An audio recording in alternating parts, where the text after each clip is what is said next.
the diplomatic security team from the Archive organization that is assigned to the British High Commission.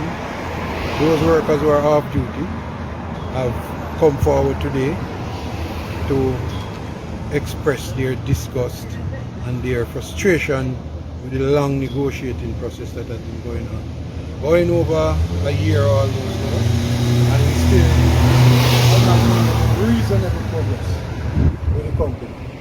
And while the times are getting harder and the workers are suffering, they have decided to come out and to say to the management, pull your socks up, come forward with something reasonable that the workers can accept to take care of themselves and their families and do what they have to do. This is a productive, well-trained group of diplomatic security guards.